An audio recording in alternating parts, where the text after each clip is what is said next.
Okay, with the exterior of the new Meriva, what we wanted to do was create a vehicle that had a consistency with our new design language and our new vehicles recently introduced with the Insignia and the Astra, but create something that has its own unique personality and character, its own unique twist. For example, down the body side here, we have the blade feature done in a new, fresh way, but again, similar, links it back to the Insignia and our other vehicles, so you get a consistent design language for Vauxhall. As I mentioned though, what was very important for me was to really create a car that had its own individual character and was not a clone of the Insignia or the Astra. And here we really created a very sleek, dynamic profile, but with the window line here, a very distinctive look, but not just done for pure style, but really built around functionality.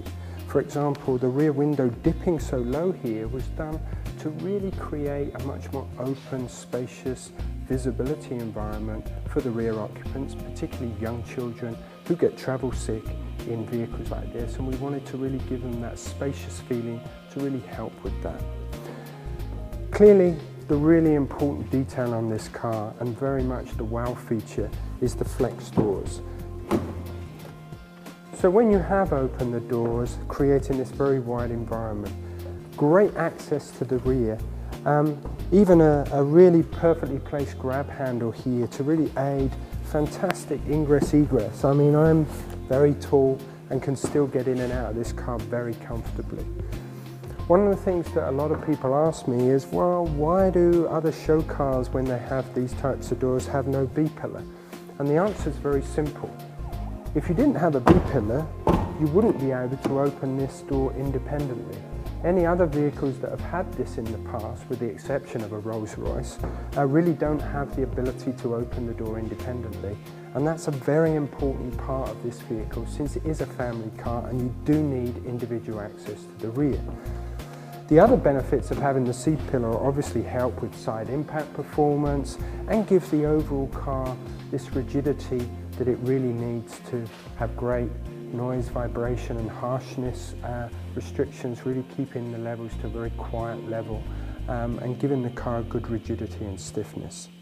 So one of the important aspects of the rear of this vehicle is obviously the rear seat, and first of all you can leave this in a three-seater rear form, giving you very flexible access here, but at the same time you do have this great fore and aft adjustment on the seat.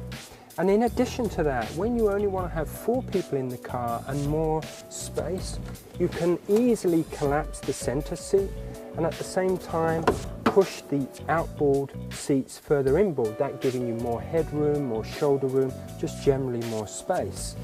In addition to that, in a very simple form, the seats themselves can easily fold, giving you a lovely flat load floor here, running right the way through the car.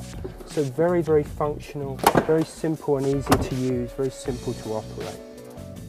Okay, so now let's move to the front of the car, obviously very important.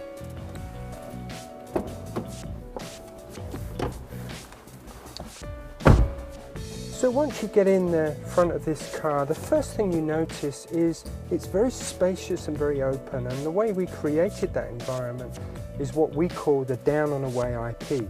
In fact, we've moved the top of this instrument panel 125 millimeters further away from you than in today's car. Storage, as you know, for a vehicle like this is paramount. We've actually even created a space here just on the front of the door pocket to take a 1.5 litre water bottle. Very, very large storage pocket, again, making it very usable.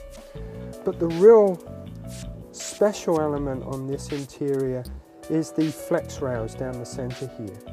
So we have a full electric park brake, and then really optimising this space where the rail can slide fore and aft, really giving us the ability to use all of this storage area. These can also be removed very easily to create a vast open space here that enables the customer to use it how they want it, and very easily snap this back in place. On the high series we have a much larger box that can be plugged in on these rails that also forms an armrest. One of the other elements that's really important on this car is overall visibility, and we've really worked hard to make sure that all of the pillar sections are really optimized around creating this very command driving position.